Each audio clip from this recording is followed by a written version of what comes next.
أغرب الفواكه في العالم والتي لم ترها من قبل. رامبوتان هي شجرة استوائية من الحجم المتوسط، ويعود أصل الشجرة إلى ماليزيا وأندونيسيا وسريلانكا، وتعتبر من أشهر الفواكه في جنوب شرق آسيا.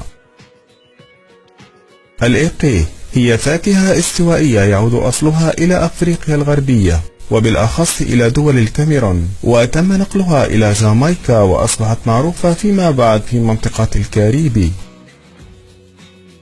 جاك فروت أو الجاكا، وهي نوع من النباتات يتبع الفصيلة التوتية، وهي أكبر شجرة تحمل فاكهة في العالم، ويصل وزنها إلى 35 كيلوغرام.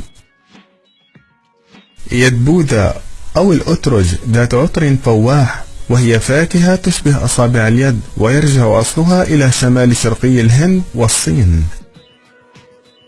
ليتشي، وهي فاكهة استوائية موطنها الأصلي جنوب الصين، كما تتواجد بالهند وبنغلاديش وغيرها من الدول في جنوب شرق آسيا وجنوب أفريقيا.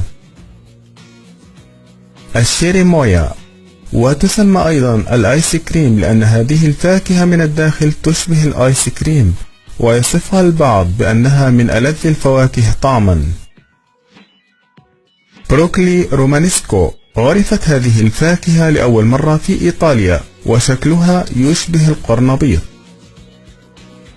الكادي أو البندانوس، شجرها يشبه النخيل، وأصل الشجرة يرجع إلى المناطق الاستوائية.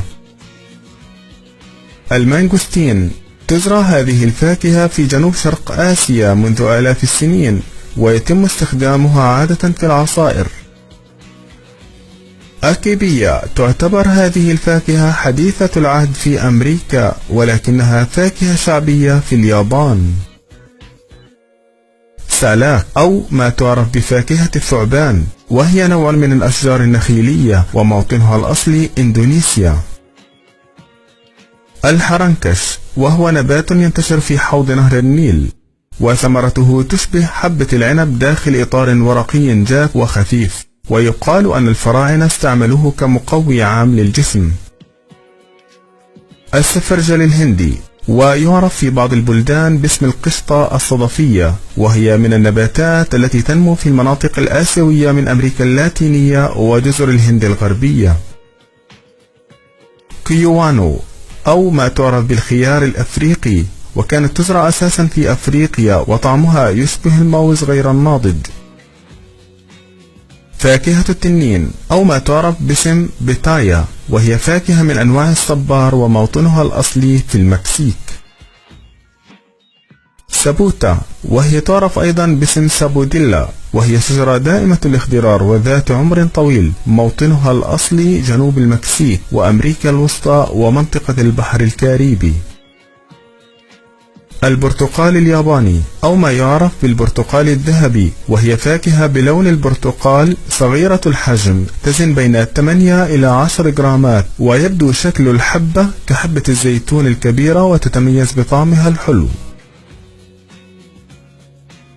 كوبواسو، تزرع في مناطق حوض الأمازون، ولهذه الفاكهة رائحة فريدة كأنها مزيج من الشوكولاتة والأناناس. القرع المر، ليست كل الفاكهة طعمها حلو، وهذه الفاكهة لها طعم شديد المرارة، وتزرع في آسيا وأفريقيا ومنطقة البحر الكاريبي. كارامبولا، وتعرف أيضا باسم نجمة البحر بسبب شكلها النجمي، وتعرف أيضا باسم قلمباق، ومذاقها مزيج من التفاح والكمثرى والعنب والحمضيات. الدوريان له رائحة نفاذة لا تطاق على الرغم من طعمه الجيد، وبسبب رائحته السيئة فقد تم منعه في الفنادق ووسائل النقل، ويتواجد غالبا في دول جنوب شرق آسيا.